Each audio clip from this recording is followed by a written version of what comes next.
Amagunlak, Daniskan Newsome, Doyaxit Newsome, Margaret Fo, Diwayu, Gispudwara, Deep Degu, Nelt Deaton Gespa, Gispudwara, Ginakik Diwaltzogu, Simsianu, Ama, Squamish, Musqueam, Tsleil-Waututh, Shawakmik, Samath. Good morning, everyone. Doyaxit Newsome, thank you all for joining us. My name is Margaret Fo. The killer whale is my clan, and the crest is the killer whale for the orca is the crest for the killer whale. So I'm from the Ginakik tribe, people of the Hemlock, and I'm Simsian. I'm the CEO for the Aboriginal Housing Management Association, and our offices are located in the unceded and traditional territories of the Squamish, the Musqueam, and the Tsleil-Waututh. We have satellite offices in the Shawakmik of Salmon Arm and the Samath of Abbotsford, BC. I am also the president of the Canadian Housing Renewal Association. With me is Jackie Hunt, Senior Director of Strategy and Impact with End Homelessness Winnipeg. Jackie is also the board chair of the CHRA's Indigenous Caucus.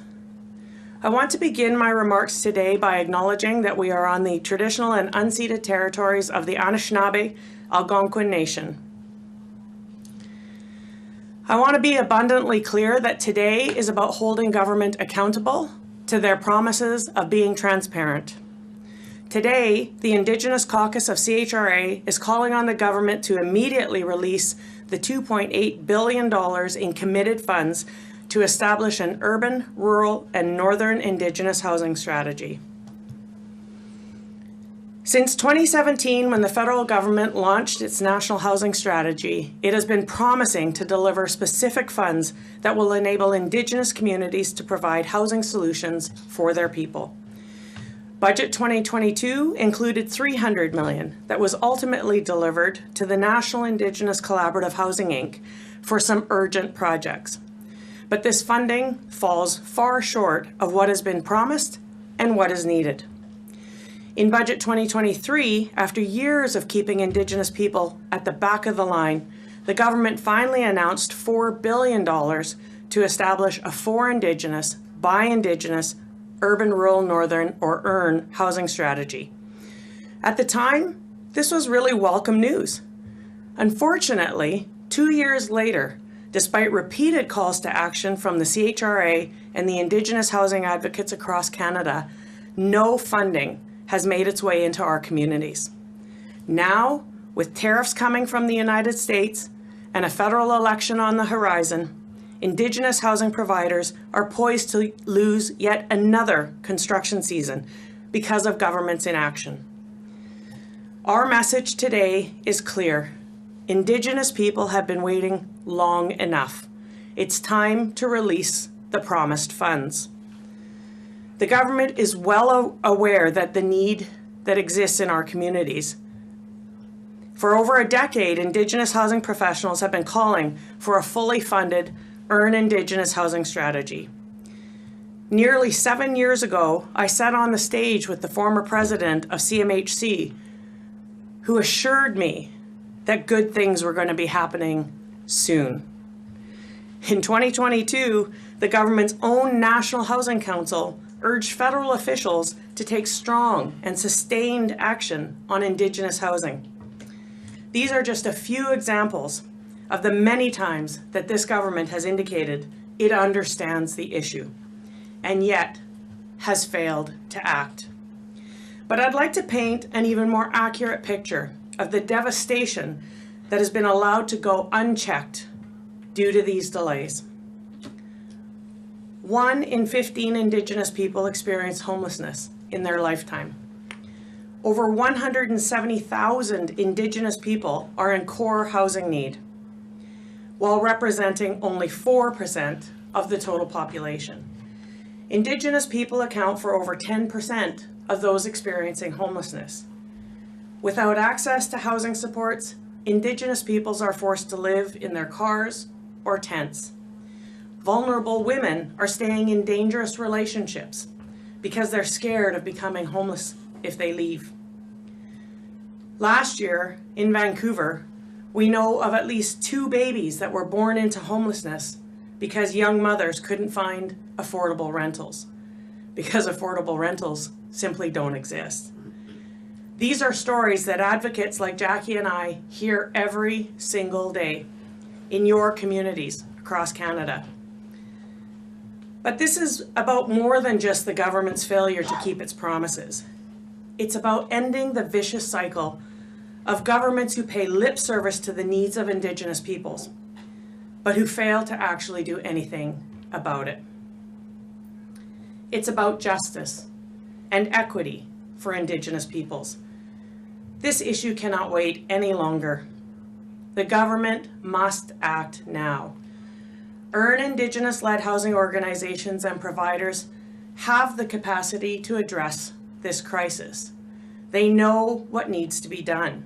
For over 50 years, Indigenous housing providers have demonstrated leadership, professionalism, and expertise.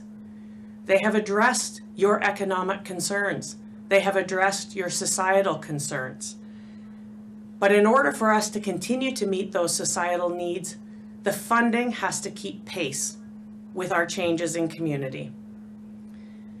The government must immediately transfer the promised funding so these providers can deliver the housing that your communities need now. And while it is the government's responsibility to determine how they will deliver this funding, we are also calling on the opposition parties to support these efforts, clearing the path so that supports can be quickly delivered to Indigenous peoples in need. Indigenous housing is not a partisan issue. Indigenous rights are human rights. Every dollar invested in Indigenous housing yields a direct return on investment of 300% and a social return on investment of nearly 700%. We know that having a safe place to call home reduces poverty, addiction, and recidivism. It protects women from violence and allows youth to form and achieve their goals. These are basic principles that all parties can agree on. Therefore, we call on each of our federal leaders to enable and earn Indigenous housing provider and housing providers across Canada to solve this housing gap, do their part, and make this promise a reality. I'm now going to hand this over to my colleague, Jackie Hunt, who is the board chair of the CHRA's Indigenous Caucus. Thank you, Margaret.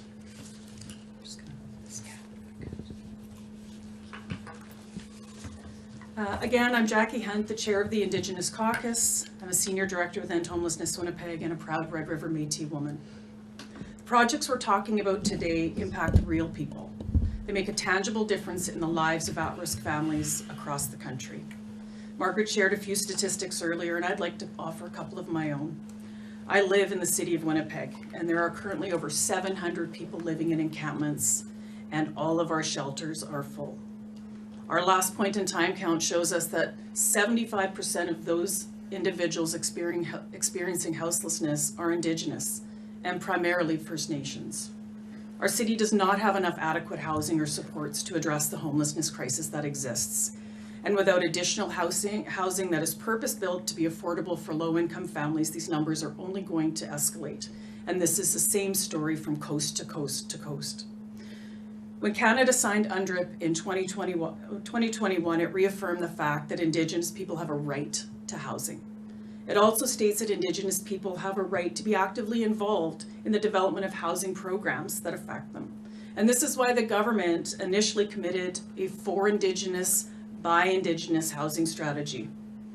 Funds were intended to be delivered in coordination with Indigenous housing leaders and through a national urban, rural, northern Indigenous housing organization that would be responsible for the distribution of those dollars.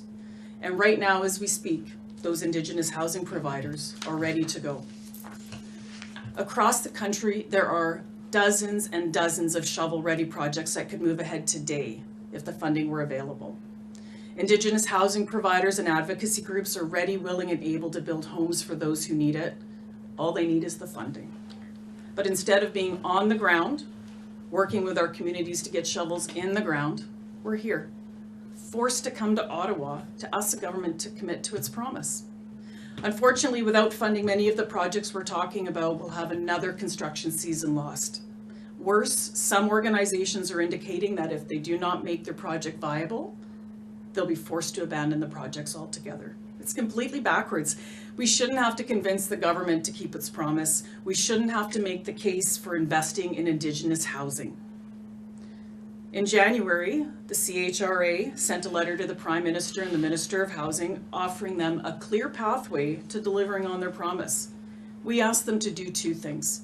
The first one was to immediately announce a national urban, rural, Northern Indigenous housing organization selected to administer the funds. And second, to release the $2.8 billion without further delay. We also met with the new Minister of Housing to appeal to him directly for some swift action. But so far, in spite of repeated promises for soon, there's been no indication that they plan on delivering their commitments. So today we're here to reiterate that call to action and demand the government to act now. The government has the authority and the responsibility to stop dragging its heels. It's time to release the $2.8 billion they've been holding back. We have lives at stake, and now is the time to act. Thank you. And so now we're happy to take any questions for anybody in the room or online. We don't have any questions at the moment. Nous n'avons pas de questions pour le moment. Is there something you would like to add to your statement? Thank you. This concludes the press conference. Merci. C'est ce qui conclut la conférence de presse.